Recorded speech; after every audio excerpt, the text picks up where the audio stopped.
February 12th, 2022, Saturday, 7:04 a.m. It's easy to get stuck in how everything feels, especially when the hits keep coming.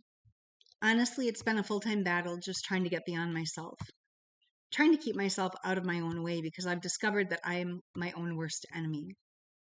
I am the warrior on the front lines of my life, sword drawn, forging ahead, ignited by the heart of hope and fueled by the driving force that I know as faith, through the spirit of love.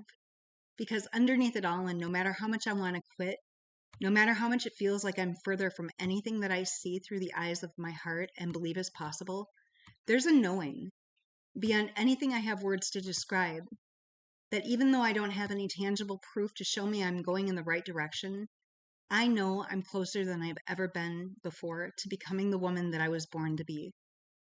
Don't get me wrong, I'm really tired of all the pain, but I can't deny this. Through every abrupt and intentional hit, every fiery arrow that's been pierced deep into my heart that was meant to destroy me and wipe me out, fighting to keep that part of myself alive is the bait and the illusion, because the bigger the hit, the deeper the cut, the greater the loss I face. It brings me front and center with the fear that I will do almost anything not to feel what I feel or have to face this. But what if I'm looking at all of this wrong? What if the battlefield that I see is not really a battlefield at all? A warrior is not a warrior because they have a fiery spirit and are ready to fight.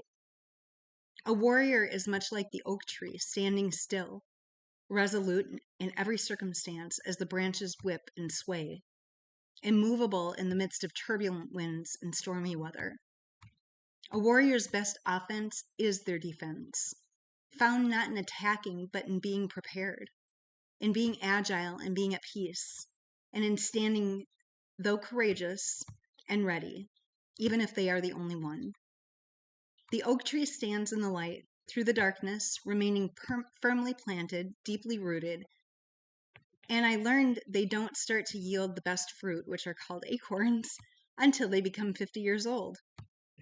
The oak lives for centuries and begins just like I did, with a single seed that grew in darkness and emerged into this world. When I look back into my childhood, as a little girl, I see the long string of catastrophic life events and memories a little bit differently now.